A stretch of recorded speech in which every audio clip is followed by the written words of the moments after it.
It was just over a year and a half ago in this very space. We as a church held these things called Holy Spirit Nights, which are really similar to Hunger Nights. We had 3 nights where we were just seeking God as a church, asking that the Holy Spirit would fill us. And as I came into the first night, I just started thinking, okay, God, I just want you to speak to me. And God gave me this word for a couple that was experiencing infertility. During the first night, I said, okay, God, is it this couple? Is it this couple? And every time I kept hearing, no, it's not them, it's not them.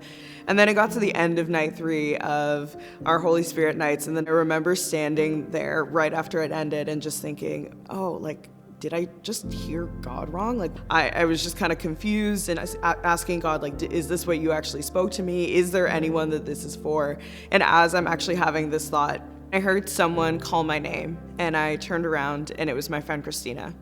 Back in the summer of 2022, my husband and I suffered a ruptured ectopic pregnancy, and that led the beginning of our struggle to get pregnant and our infertility journey.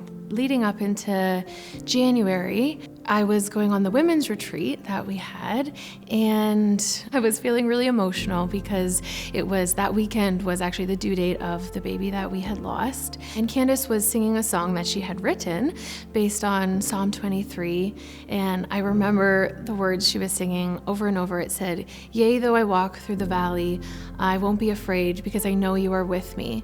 And in that moment, I just had such a strong word from the Lord saying, you need to ask Candice to lay hands on you and pray for you, and you will get pregnant and you will have a baby.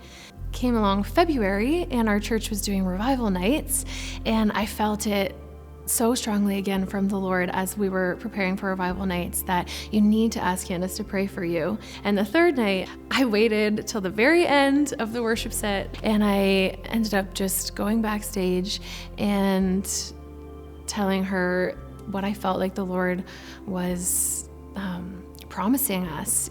So as we were sitting there, I shared that with her of, hey, the Lord's saying you're going to have a child and you're going to dedicate him back to the Lord. But then along with that, actually, God sees you and knows you and is with you as you guys are walking through this infertility journey.